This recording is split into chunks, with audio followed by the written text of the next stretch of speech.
Hi, and welcome to another episode of SWITCHCast, a podcast delving into the world of film brought to you by the team at Switch. Thanks so much for joining us. I'm Charlie David Page. I'm Jess Benton. I'm Daniel Lamon. And I'm Jake Watt. It's Thursday, the 5th of April, 2018. On this week's show, with the internet a hotbed of arguments, with someone taking offence to something every second of every damn day, is film next to fall under the PC thumb? I chat with the curator behind the upcoming blockbuster exhibition from Melbourne's Australian Centre for the Moving Image, Wonderland. And as always, all our reviews and giveaways. Let's get straight into it with A Quiet Place. Jess snuck into cinemas to catch this one. The story has been kept very hush-hush until now, but should we be shouting from the rooftops about this film or biting our tongue? There was no sneaking. I was invited, but anyway.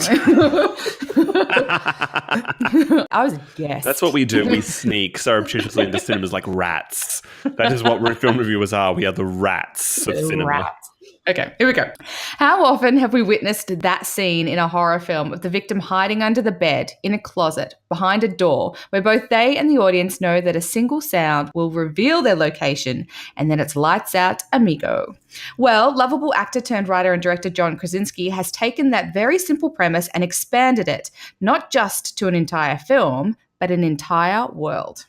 Set in 2020 or thereabouts, the world as we know it no longer exists. Aliens, ugly nasty ones at that, have taken up residency on our planet. They're blind but have one hell of a heightened sense of hearing. And here the smallest noise will get you killed. So in a small town, a family headed by real-life couple John Krasinski and Emily Blunt use all their might, resourcefulness and will to protect their family. They've created a life of silence and survival to the best of their ability. But with young children, one of them an adolescent deaf girl, and a new baby on the way, there's only so much they can do before hiding and simply surviving day to day are no longer an option. Military fighting a massive invasion. Around the world. Total devastation.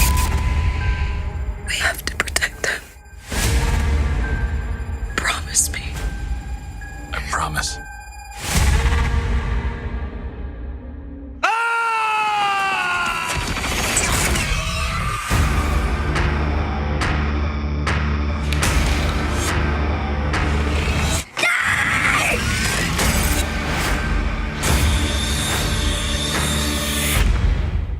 God, I love it! It's such a simple idea, but where the wonderfully clever Krasinski and his writing team have created layers, intrigue, and complexities is within the family structure and the characters at the center of this suspense thriller.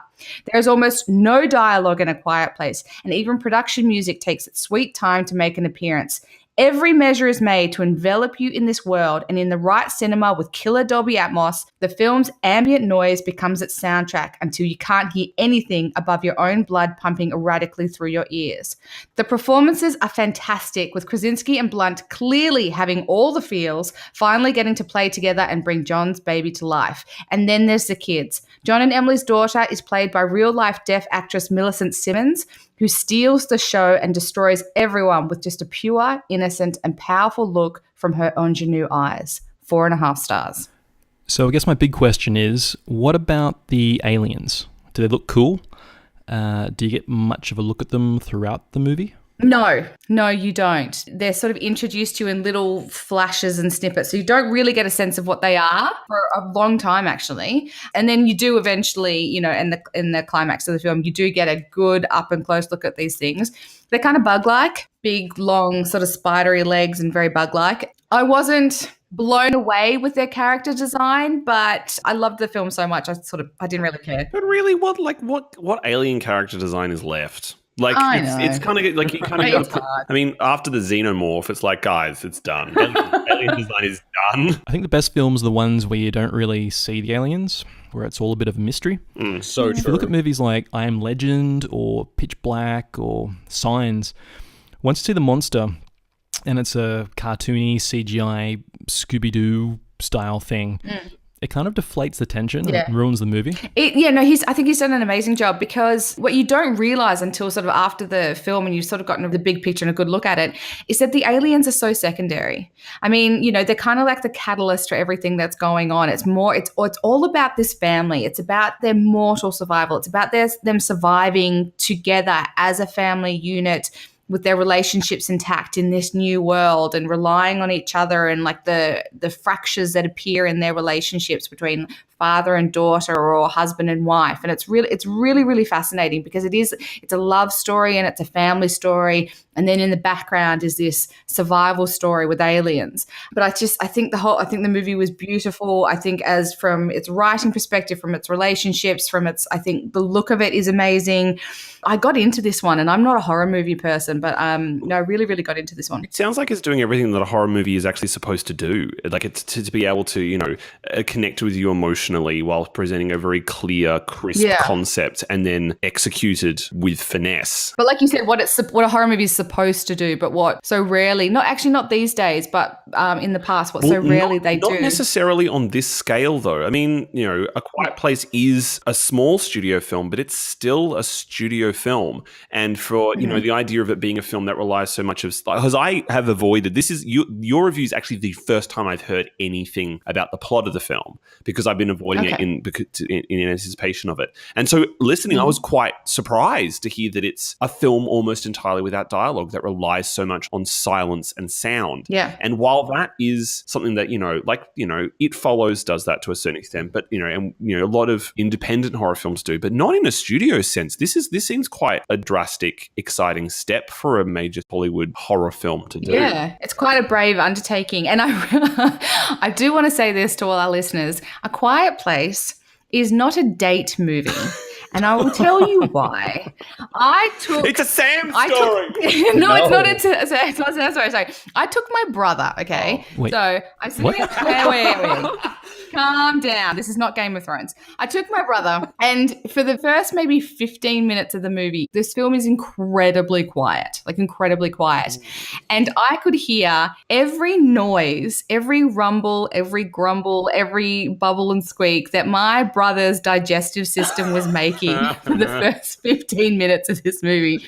Yeah, so if you're going to eat beforehand, or if you're nervous about this date that you're going on, then I suggest you don't go see A Quiet Place. Maybe pick something really loud with a lot of bang, like Ready Player One or something. Takes people to a horror. I mean, I've done this, but horror films are not good date movies. They're just not great date movies because your partner gets scared and then they rely on you for comfort and solace. But you see, when I go to a horror movie, I want everyone to shut the fuck up. I want everyone to leave me alone. I want to be there. I want to be with it. I want to be engulfed by it. Daniel, that's not just a horror movie. That's any movie. That's any movie.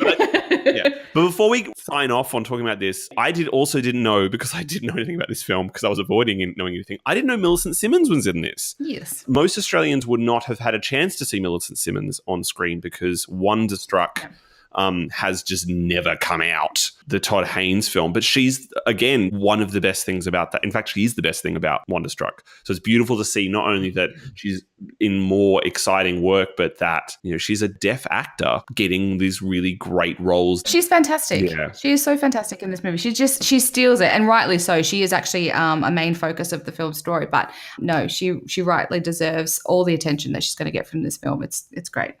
So yes, you can find my full review at maketheswitch.com.au, and A Quiet Place is in cinemas now. Don't take a date. Also out today is Walking Out. Jake braved this film, which takes us into the wild Montana mountains. So do you have a review that'll sum it up nicely? Charlie, bear with me for this one. You're just saying it now because I told you it was a good pun like an hour ago. I'm so proud I have Jake on board. I'm so proud.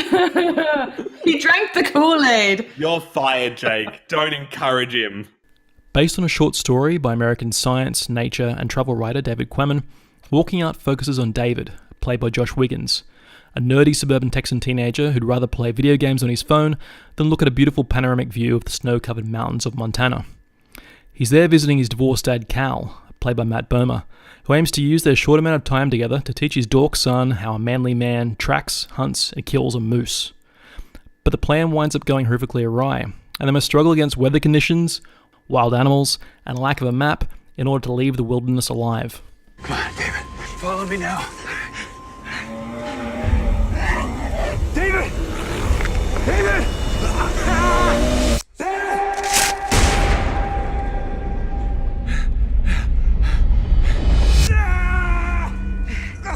I'm not gonna be able to walk. You can find find your way back to the cabin. No, I'm not leaving you. Just talk to me, Dad. Just tell me what to do. Follow that trail down, and you come to the meadow, then the pond, then the creek, where you'll find our Land Rover. It's okay, Dad. We'll just keep going, right? Sorry, David. You can't tell me that. Don't you worry. We'll make it home. I promise. I promise. Writer-director brothers Alex and Andrew Smith were raised in Montana and clearly want to pay homage to their home state, capturing its dramatic visuals. Cinematography by Todd McMullen captures the beauty and danger of the environment. Everything is swamped in James Cameron-esque shades of blue. The score of Ernst Reisinger, whose pieces have appeared in numerous Werner Herzog films, effectively complement the film's odd mixture of slow pacing and non-stop danger. Lita Mahori's The Edge and Joe Carnahan's Liam Neeson vs. Alpha Wolf bare-knuckle street fight masterpiece, The Grey, come to mind. But Walking Out is short on thrills, and is instead a trudging struggle to survive, taking a quiet approach rather than a showy one. Belonging to Wiggins and Bomer, the film is grueling and minimalist, but also a captivating and poignant generational saga. 3.5 stars. Now, I've got to say, that's the first time I've heard the words Joe Carnahan and masterpiece put near one another at all. But, this was another film that I actually knew until, I think, last week. Did I read out the synopsis for this one last week in the competition thing? Yeah. That's the first time I'd ever heard of it. And I was very confused by the words Matt Bomer and, wilderness survival against a bear. I was confused every time you said cow, because I kept thinking you said cow, as in... Oh, yeah. And I'm like, what the fuck is this movie? But I did see, when I was at the cinemas yesterday, I saw a trailer for it, and looking up, it's gotten some really glowing responses, and it looks and sounds really good. 3 questions. I mean, I do want to see it, so but I do have 3 questions. First of all, how does Matt Bomer handle this kind of character? Because it doesn't seem like the kind of character that we're used to seeing him. I mean, you talk about the blue of his eyes. Like, yes, it's because Matt Bomer's one of the most beautiful men on the planet. So with the confusion I had when I first heard of it was this doesn't seem like a part that would go with him as an actor. How does he handle the demands of it? Yeah, Matt Bomer actually handles his role of a woodsy, rugged, tough guy pretty well. He's an underrated actor, I think.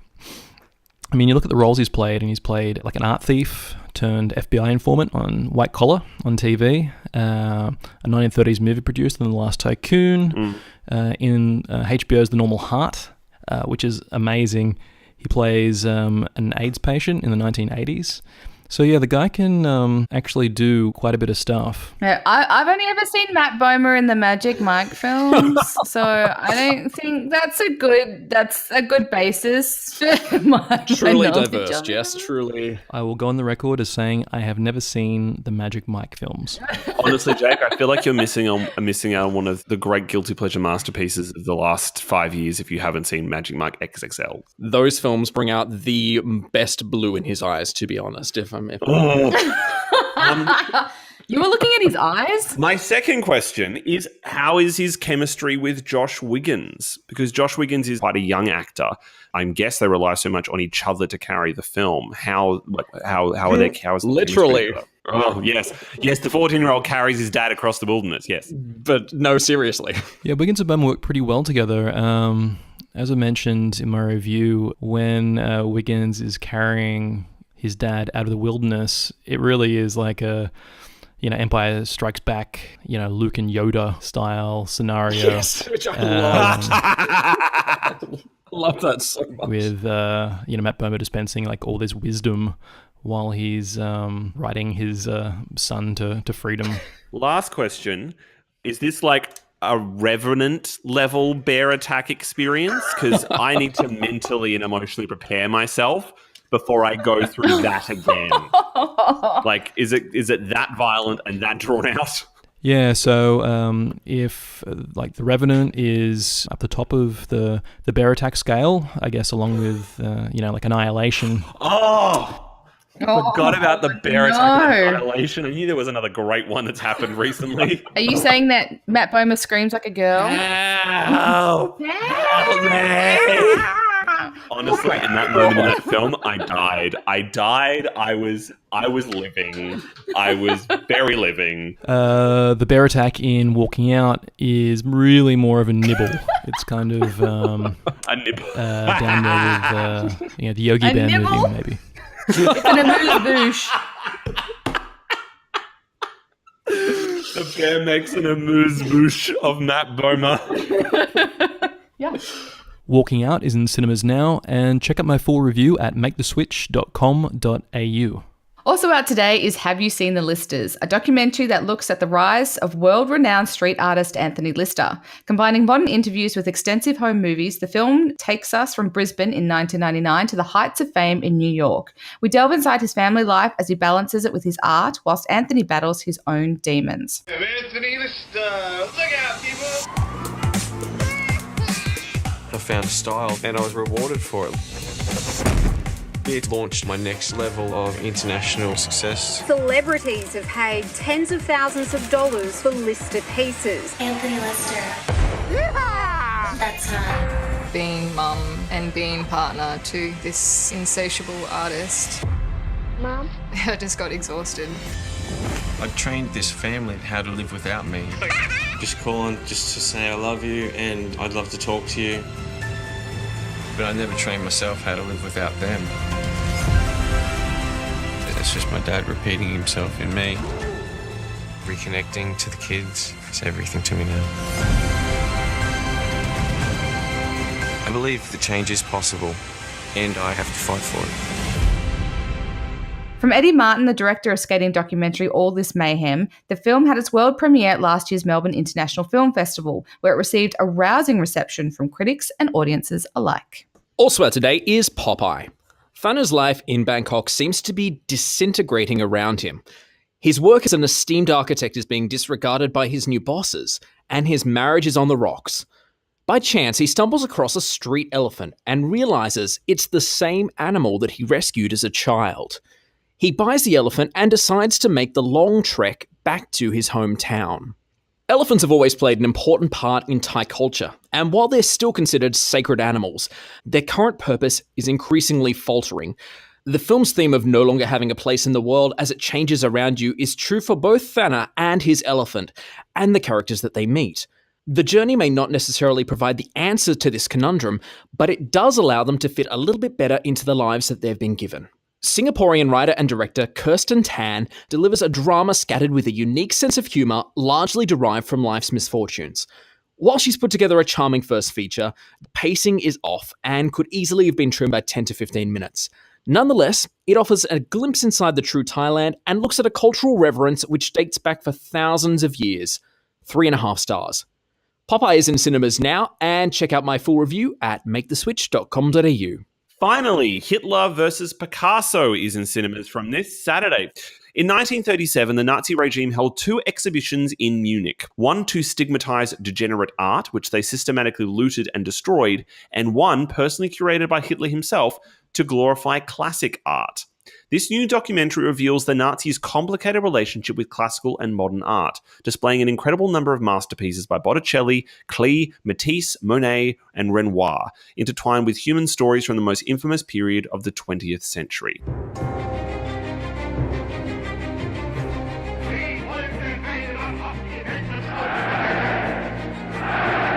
It was more than just an obsession for art. It was a weapon for the Germans.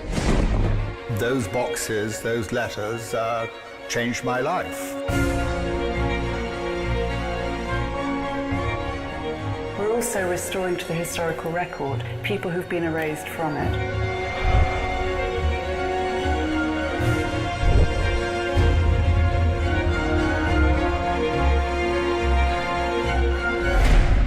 A state-of-the-art detective story exploring the Nazis' obsession with creative expression, Hitler vs. Picasso combines history, art, and human drama in an unbelievably true story. All right, now let's check out the upcoming films in our trailer wrap. Here's the first look at the Australian film, Cargo. This country changing. sick. We all get sick.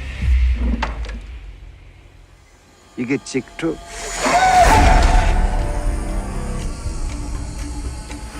If you are infected, then you've got 48 hours. You have to take her. What do you mean? You have to What are you take talking her. about?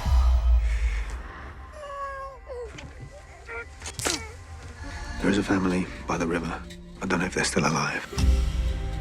You don't know anything. You're just a stupid gubber. That wasn't your dad anymore. I would like it if you came with us.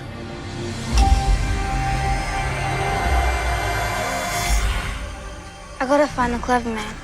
If you're sick, he can give you good medicine. It's this way. Okay, so the most important thing to note about this film is that it's actually the feature-length version of a 2013 Tropfest film. Oh, is that where it's from? Yeah. I didn't know what the background of the short film was. Yeah, no, it was a great Tropfest film too. So obviously, since I've seen it, was a finalist. And then now this is same writer-director team, and they've got a massive star in Martin Freeman on board to play the lead character, and I'm excited. I think it looks great. Yeah, I'm a massive fan up until recently. I'm a massive fan of Tropfest. A little bit out of favor with me recently, but me and the rest of the country. But yeah, no, I think it's exciting to finally see something from Tropfest sort of come to fruition. Every year we see these winners and we see these finalists and we see these awards given out, but we never actually find out what happens to these people unless they really manage to break through. The only one I can think of off the top of my head is actually Rebel Wilson.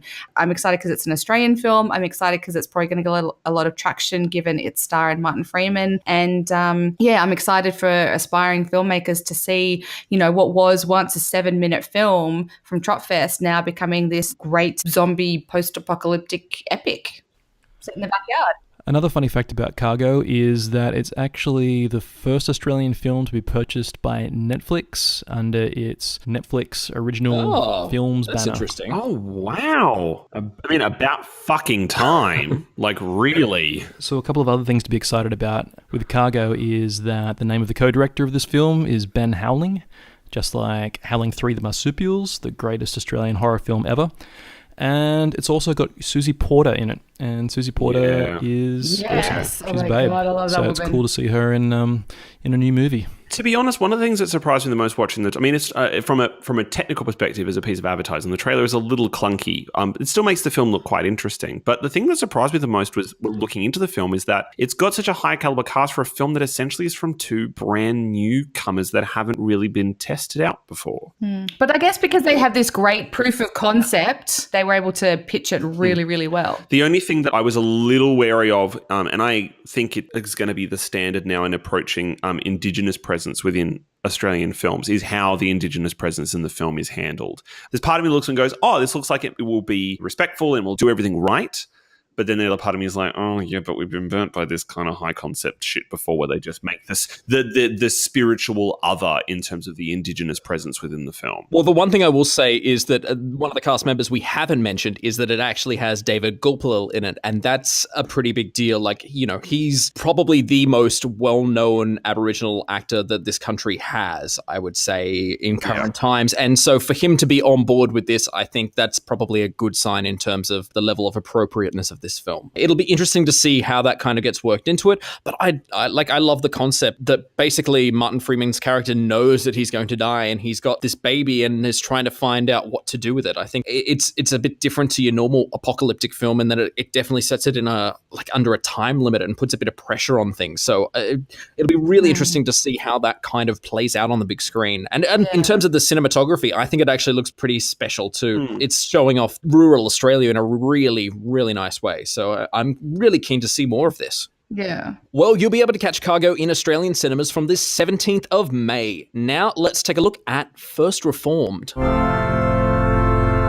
encouraged my son to enlist. It was a family tradition. 6 months later, he was dead in Iraq. I was lost. Thus ends the reading of the Lord. Praise be God. So how are you? Oh, I'm fine. No, really. It's been a while since we've talked. Even a pastor needs a pastor. Did you see the doctor? You need someone to take care of you. I want you to be happy. I know that nothing can change, and I know there is no hope. Reverend told Yes, Mary. You must come over. You must come over now. Explosives. She was becoming someone I didn't know. Opportunistic diseases, anarchy, martial law. You will live to see this. You had no idea that he was thinking of... No, I'm so frightened. These are frightening times. We have to be patient. Well, somebody has to do something. So First Reformed is the latest movie from writer-director Paul Schrader, and it stars Ethan Hawke as a former military chaplain who meets a pregnant young woman, played by Amanda Seyfried, who manages to radicalize him and turn him into a domestic terrorist. Pretty heavy stuff. So Paul Schrader hasn't turned out a good film in a while. He did Dog Eat Dog in 2016, which pretty much sank without a trace. I don't know much about it. He did The Dying of the Light in 2014, which I only know about because it was so bad that Nicolas Cage, who started it, also disowned it. That's saying something. Nicolas Cage is going to disown a film. He did The Canyons in 2013, starring Lindsay Lohan and porn star James Dean. It was okay. Which has kind of been the problem for Paul Schrader's directing career. Looking through his filmography, I just go, and that one was taken away from him, and that one was taken away from him, and that one was taken away from him. And I don't know whether that's like, the big one I think of is Dominion, his prequel to The Exorcist, which was basically just torn out of his hands. You start to go, well, maybe that there's a reason for this, that he's constantly difficult to work with. Yeah, so to me, Schrader's a bit of a genius. Obviously an absolute lunatic, but, he's like still a pretty amazing writer and filmmaker. So the last good movie he did really was Autofocus in 2002, which was a comedy drama about the life and death of Hogan's hero star and home pornography enthusiast Bob Crane. But before that, Schrader's worked on stuff with Martin Scorsese. He wrote Taxi Driver. He wrote Raging Bull, The Last Temptation of Christ, and Bring Out the Dead. And he's also directed some crackers like Light Sleeper, Affliction, and Mishima, Life in 4 Chapters. Same deal with Ethan Hawke. That guy represents himself as more of an artist, more so than an actor. So you look at all the independent work and smaller films that Ethan Hawke's attached to, and it's all pretty interesting stuff. So having these two guys collaborate on First Reformed is pretty exciting to me. And the one thing that seems to be standing out in all of the reviews that have come out so far about this film, because it has appeared at a few festivals, is Ethan Hawke's performance. It seems to be something that everyone is raving about. I think there's a part of the trailer which says, like, this was the role he was born to play or something like that. And maybe that's like a bit hyperbolic. But from the look of the trailer, it definitely seems like this is a really interesting role. And it looks like he's really keenly sunk his teeth into this role. So for that, I would be keen to see this. Yeah. All right, finally, let's take a first look at Terminal. I am Mr. Franklin. I have an offer. I want you to kill someone for me. Black briefcase in a locker. That is a job from Mr. Franklin. This is massive. No trains till tomorrow. 404 going north. 404 is an age away. It's not time that I'm trying to kill. Want my advice? Not really. Just end it.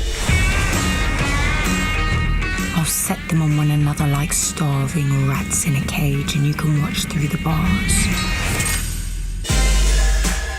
Follow me down the rabbit hole. Who says mystery's a lost art, eh? What's wrong with you? I have an unquenchable bloodlust for darkness.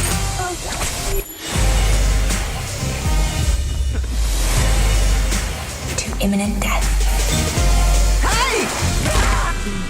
So speaking of films from relatively untested filmmakers having ridiculous casts, I mean, Vaughn Stein, who is the writer and director of Terminal, has only one directing credit to his name, and that is as a short film. And now he's directing Margot Robbie and Simon Pegg and Mike Myers and... Mike Myers! Where the fuck has he been? Apparently, first film in 7 years. It's a surprise is looking at this trailer, and again, it's not a very good trailer.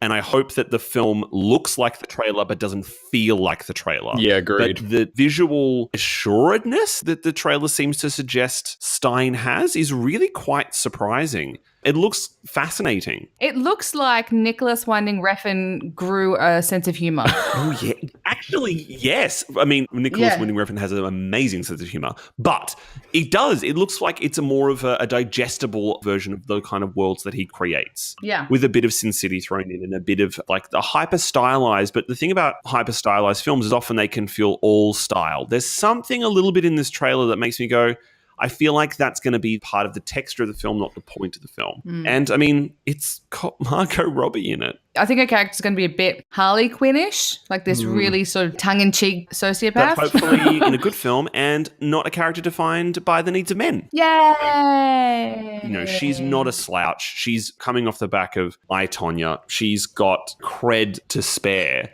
Hopefully her taking on this means that she's got a character that she can really kick ass with. Yeah, look, for the better or the worse of this trailer, as you say, it's not a really greatly assembled trailer, but it does kind of leave a fair bit of the plot as a mystery, that's for sure. So thank God. Yeah, it does make it hard to know exactly where Margot Robbie and Simon Pegg sit as kind of lead characters. So it'll actually be interesting to see how it plays out. It certainly actually seems through all the promotion that Margot Robbie may kind of be the lead of this film. It's interesting. As you say, it is very stylized. For those who haven't seen it, who are just listening, I do recommend you go have a look at the trailer because, it's very colorized. There's very bold, bright colors in it, and it is like a slightly neo-noir kind of look to the trailer, which is, it's super interesting. Yeah, for me, like the interesting thing about Terminal is that one of the lead actors is a guy called Dexter Fletcher, who was in a lot of British stuff like Lock, Stock and Two Smoking Barrels, the TV show Hotel Babylon,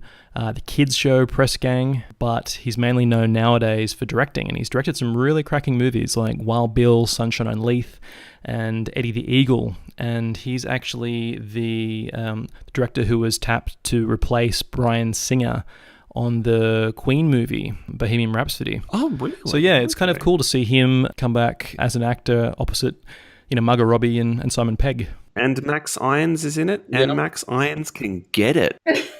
To put it bluntly, I'm like, Max Irons. Yep. Gonna have a drink now because I'm thirsty. Off to your sippy cup.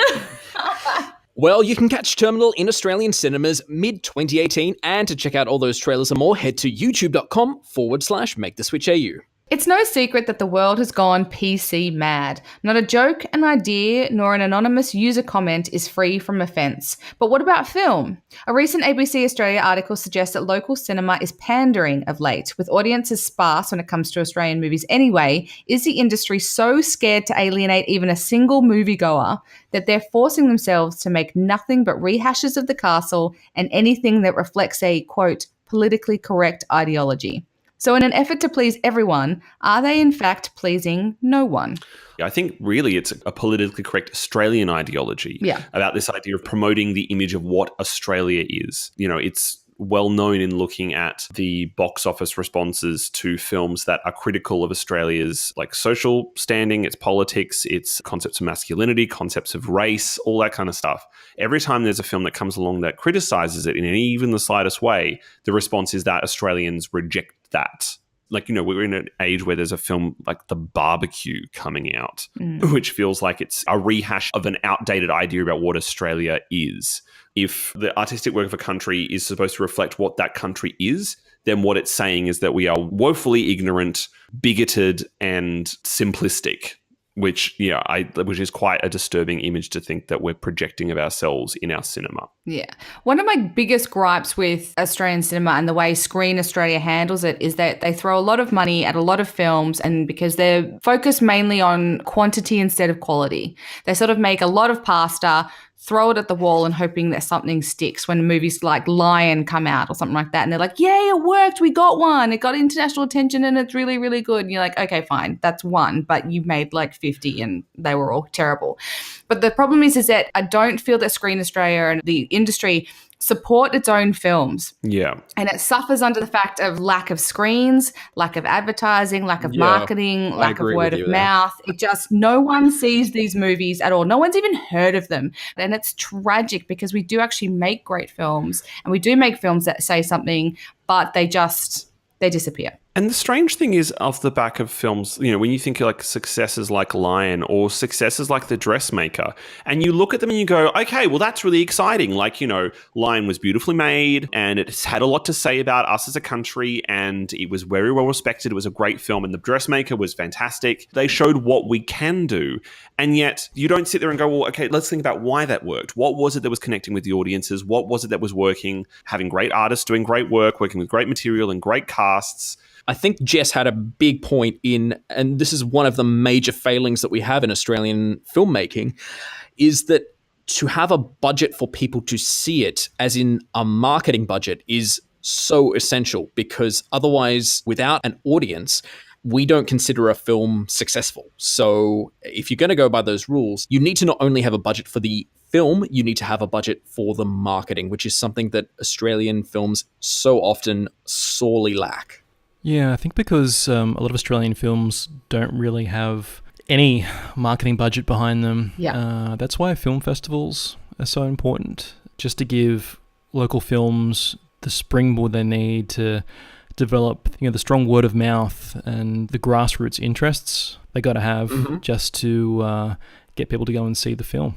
Speaking of which, I watched a movie called That's Not Me at the Sydney Film Festival in 2017, and there was a Q&A by the director, a young guy called Gregory Erdstein. So That's Not Me was his first film, and he kind of went through with the audience and pointed out all the difficulties inherent in making an Australian comedy that didn't have a dog in it. And he repeated a theory from one of his colleagues that for an Australian film to be successful, each audience member has to recommend it to 4 friends. That's how reliant Australian films are on that word of mouth. Yeah, the big example I keep thinking of is The Babadook, like a film that had to scrape to get itself finished. And then I remember going to the premiere and Jennifer Kent saying, please tell everybody you can that if you love this film, tell them to see it, because we have no marketing budget. And then it becomes this enormous international hit, like makes more money on its first day than it made in its entire run in Australia when it opened in the UK. But not every film can rely on word of mouth. No, but in Australia, it didn't get word of mouth at all. Like it wasn't even, the success of The Babadook really only came when it hit in the US and people were talking about it there. Like even considering it as an Oscar contender. Yeah, well, I mean, how can you compete with something like, Annabelle dropping from a major Hollywood studio and having the marketing budget? There's such different films, but if you don't even know one exists, as fantastic as it is, you're not going to see it, are you? I think Jess is really right. It is about that. It's a balance between quality and quantity. And right now it does feel like Australia just wants more quantity of film. Yeah, it is a time in Australia where we're having to think differently about filmmaking and potentially think about changing the way that we make films at the moment. For the 150th anniversary of the publication of Alice in Wonderland, I put my obsession with the novel to good use and threw together an article for Switch about the history of Alice on film. Well, you can imagine my screams of joy when Melbourne's Australian Centre for the Moving Image announced their new exhibition, Wonderland, a look at the relationship between the beloved classic and cinema. I went along to check out the exhibition and had a chance to chat with curator Jess Bram about how it came about. So, Jess, thank you for talking to SWITCHCast about the exhibition. Congratulations. It is remarkable. Thank you so much. As a long-time Alice obsessive, I've had many emotional moments walking through. But it's one that's been developed by ACMI in-house. That's so right. Where did the idea for the exhibition come from? It probably started with an idea that our CEO and director, Katrina Sedgwick, had, and she was very keen that we produce an exhibition about special effects. Okay. And though this doesn't read, up front as an exhibition about special effects, what we realised is that in telling the story of one single character and a singular story over time, what it also enabled us to do was tell the story of the evolution of craft. Yes. And in many ways, that's what we do down here. The exhibition works really in sort of 2 layers. It's the story of Alice and it's the story of Wonderland, and we offer visitors a journey down the rabbit hole, but also through telling that story and telling the story of Alice over time and over or across media. We see all the shifts and evolution in the making of those films. Why do you think there is such a strong relationship between Alice and the form of cinema or visual storytelling? Look, I think there's a few reasons. The first probably is that the text is such an inherently visual text. We were so excited to find that Lewis Carroll himself was really hugely involved in the first theatrical production of Alice on stage. And I think it's about all the magic and wonder and impossibility that this story has literally written into it. And film seems to kind of strive toward the very same things. And so it almost isn't a surprise that for the longest time, makers have been trying to kind of affect the fall down the rabbit hole, or the growing and the shrinking, or the disappearing cat, or the talking chess pieces, or the Garden of Life. Like, all these hugely kind of nostalgic, endearing moments that we read in the text are really challenging for filmmakers to achieve on screen. And they keep coming back to it as effects keep getting better and better, and we see them become more convincing and almost more lifelike. Well, that's one of the joys of the exhibition, with the way that you've structured it by focusing on each of the episodes within the first novel, of being able to see the evolution of just something as simple as how Alice shifts in her size when she drinks from in the Hall of Doors. Was there a particular object or a particular film or something within the exhibition that you were the most excited to get your hands on? Because the amount of stuff is overwhelming. Oh my goodness, I was the biggest kid in the candy shop as the kind of, firstly as we researched, and I think the amount that we have literally been able to find is a surprise to all of us. And so there are objects and pieces in here from films that firstly we didn't really even know existed, some of them, but then the moment that the crates arrive and that everything was opened, I had a kind of very unprofessional fangirl moment. And I think, some of the Jan Schwankmeyer, which you see on screen, but the minute you see it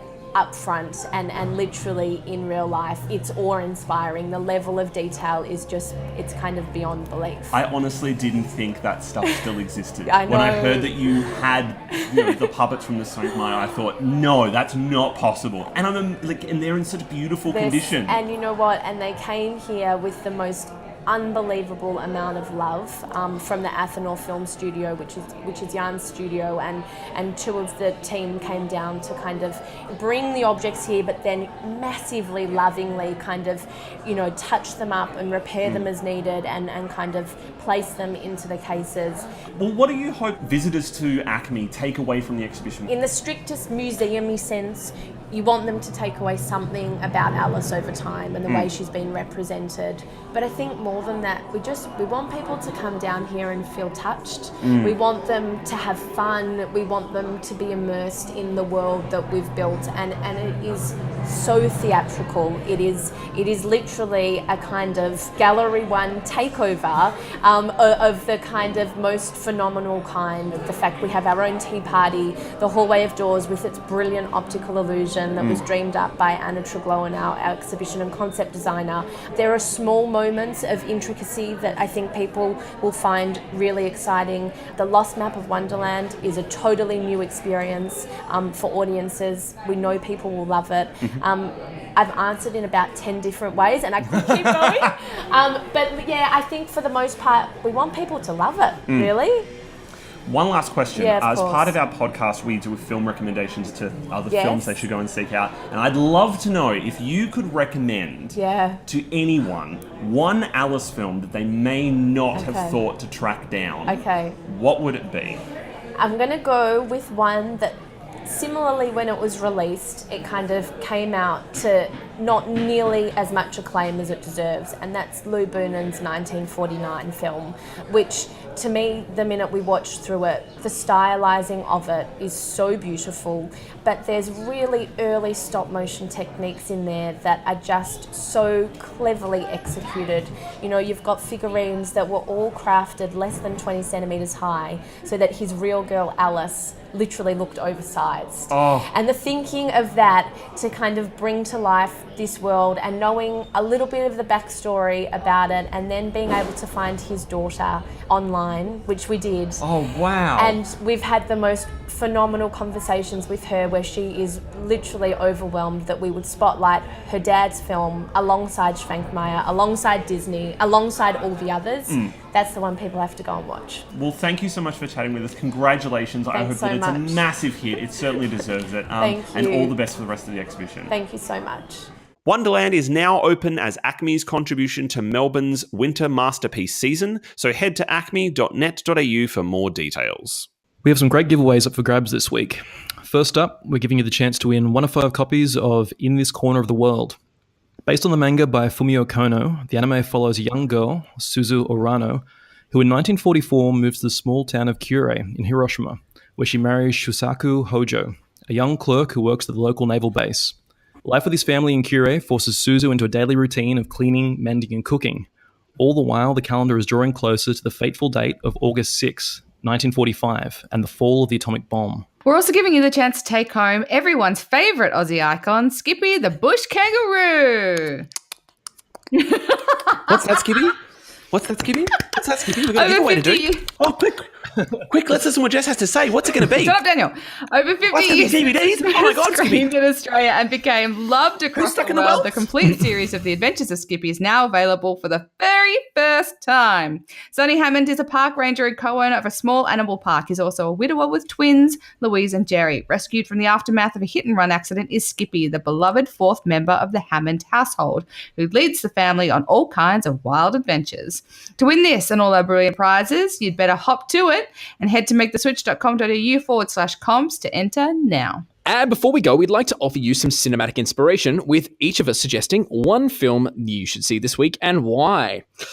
For me, I'm going to take you on a bit of a long, winding path through my mind. Last night. Yeah, be afraid, be very afraid. Last night, I rewatched The Secret Life of Walter Mitty. Now, I've already done this as a film pick, so I can't reuse it. So instead, I'm actually going to recommend a film that I kind of consider to be a spiritual companion to that, if you will. It is a film starring someone who we have vaguely talked about this episode, Simon Pegg. It is called Hector and the Search for Happiness. It follows a very similar concept to Walter Mitty, like the idea of someone who's quite daydreamy, who essentially gives up their life and goes to travel the world. In this instance, he is, as the title would suggest, looking for happiness.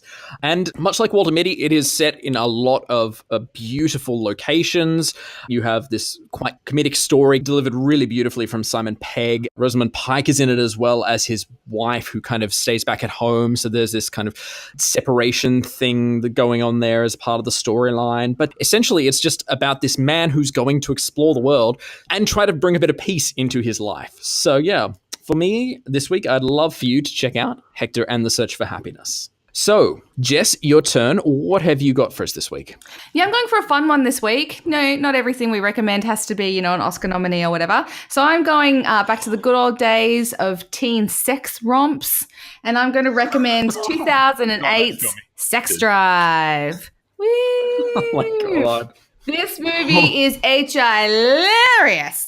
And I've seen it so many times. It's so good. So it's about a 17-year-old boy called Ian, and he communicates with a girl online who basically says she's going to, pop his cherry. So he decides to get in the car with his best friend, Lance, played by Clark Duke, and head across country to try and meet up with this girl. Then his other best friend, played by Amanda Crew, who plays the character Felicia, she ends up coming along, but she doesn't realize why they're on this road trip, and the three of them head through this, state by state to try and get to this girl by a certain date and time so they can, So what? Sorry? Yes,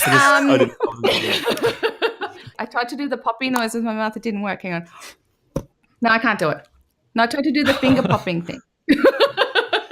Anyway, so as far as teen sex romps go, this one kind of flew under the radar, which I thought was so tragic because this movie is so funny. It also stars Seth Green as an Amish person, and that they meet along the way because he helps them fix their car, and he runs, and then in their village, all the kids are celebrating Rumspringa. So they end up Rumspringa, woo! So they celebrate Rumspringa, and Fall Out Boy's there, and it's just all the hilarity happens. It's so good. one of the characters ends up getting a boner on stage at like this Christian youth festival thing while some girl's talking about being sexually assaulted. It's so good. Anyway, anyway, yeah, you know what? For a good old-fashioned piece of just mindless entertainment that is going to leave you wetting yourself from tears of laughter, I'm going with Sex Drive. Poor choice of words. Moisture in your pants. Sex Drive. It is pretty funny, though. It's very good. Daniel, what do you have for us? Do you also have something that'll make us wet our pants? Oh, no. Look, no. If you can find it, maybe. I'm actually going to recommend something that's really quite obscure. I remembered this film existed the other day and went, oh, I love that film. And I've since tried to track it down, and it does not exist in any form in Australia that I can get it. But look, I'll recommend it anyway. It's a film from 2000. It is an odd little film. It's called Shadow of the Vampire. So, Nosferatu, this very famous, probably one of the greatest silent films of all time. Nosferatu, 1922, adaptation of Bram Stoker's Dracula, a legal adaptation. It features one of the great performances on film of our concept of what a vampire is by actor Max Schreck, who plays Count Orlok. The concept of Shadow of the Vampire is that the director, F.W. Murnau, who's played by John Malkovich in the film, didn't cast an actor to play Count Orlok. Max Schreck was not an actor, but actually a vampire. And so to make sure the film was as accurate as possible, he cast a vampire in the role. And so Max Schreck is played by Willem Dafoe, for which he received his second Oscar nomination. So the film is about Murnau having to deal with directing an actual vampire. It's nuts. It's so bizarre. It's actually the way that I discovered Nosferatu and fell in love with the film. So the recreations of the filming of Nosferatu were really exciting and really cool. Willem Dafoe is delicious as Max Schreck. He does exactly what he does this amazing thing where he makes that sample with his fingernails, because Count Orlok has these amazing long fingernails, and whenever he's thinking, he just shakes his fingernails and it makes that amazing sound. Yeah, it's a nuts film. It's from a director, E. Elias Merhage, who I don't think has actually made a film on the same scale since. As a film buff, it's like this great little fairy tale that is completely untrue, but kind of cool regardless, and has some really, really cracking one-liners, and it's really interestingly made, and Willem Dafoe's just fucking fabulous in it. So Shadow of the Vampire, I mean, good luck finding it, but it's great. It's so weird. It's a really good sort of movie about, like, even if you look at it in terms of filmmaking, like an inside baseball movie about filmmaking and like a director working with like really difficult actors to the extent that one is like a homicidal vampire. I like that movie as well. It's also got Udo Kier in it, who is as weird as always. Carrie Elwes is in it. Catherine McCormick. Eddie Izzard is in it. He plays lead actor in Nosferatu. And watching these actors, they don't know that Murnau has hired a vampire. And so them having to deal with like this odd man. Like, oh, the makeup's he's like so method, weird. right? And why is he acting so weird? Yeah, like he's going full method. Like, oh, he's from, Max Reinhardt's school. Because this is also the great thing about the birth of silent cinema is it's also the birth of theatre in the modern sense of our understanding of it. And so everyone just assumes that Max Schreck is a weird actor that's just from the weird German theatre, when actually it's just a vampire who is waiting to get his payment from Murnau, which is the lead actress. It's fucking great. I'm going to try and find it and watch it. Well, Daniel, that was quite a biting suggestion. Jake, what have you got? Speaking of biting suggestions, I was talking about Paul Schrader earlier, and Paul Schrader directed a movie in 1982 called Cat People. It was a remake of the 1942 classic, also called Cat People. So Paul Schrader, being extremely weird, he cast his then girlfriend Tasha Kinski in the role of a young innocent girl. When she has sex with a dude or she's overtaken with passion, she turns into a homicidal panther. And hijinks ensue. Malcolm McDowell's also in the movie. Malcolm McDowell's also a pretty crazy dude. It has a theme song by David Bowie and music by Giorgio Moroder. And the movie itself is just a really over-the-top 1980s erotic horror movie. I think it's like set in Louisiana, so it's kind of this like really steamy, everyone's like constantly sweating, very lurid film. And it's awesome. Yeah, like to be honest, it's like probably my favorite Paul Schrader movie. And if you're not familiar with Paul Schrader, he's like sort of worked on a ton of classics as like as a writer and a director, including stuff like Taxi Driver and The Last Temptation of Christ and things like that. But on a pure entertainment level, I just think Cat People is probably Paul Schrader's most entertaining work, followed by The Canyon starring Lindsay Lohan and James Dean, the pornographic actor guy. Which is also pretty fun. But we'll save that for another week. Yeah, please do. Focus on the Cat People first, and then if you're bored with that, work your way towards the canyons. Well, some very diverse suggestions this week. So basically, you suggested something that was nice and heartwarming, and Jake, Jess, and I just suggested sex films. Yeah, pretty much, Willem Dafoe is a hairless sex rat. Just what everyone has always asked for, really. Yeah. Well, you can find the links to all the articles that we've talked about on this week's podcast at maketheswitch.com.au. Please subscribe to SWITCHCast on iTunes or your favourite podcast platform, and don't forget to rate us. And stay in touch on Twitter. I'm at Charlie_David. Jess? At Miss Jess_Switch. Daniel? At Daniel Lamon. And Jake? At Jake Chatty. Like it, follow it. You can find us on Facebook, Twitter, Instagram, and YouTube at MakeTheSwitchAU to stay up to date with all the latest reviews, news, trailers, and giveaways. And you can find all the notes and links to everything we've discussed in this week's podcast, as well as other episodes, by visiting switchcast.com.au. On next week's show, I'll be visiting Wes Anderson's Isle of Dogs. Plus, Brent goes wild when he checks out The Party. Thanks so much for listening. We'll see you all next week.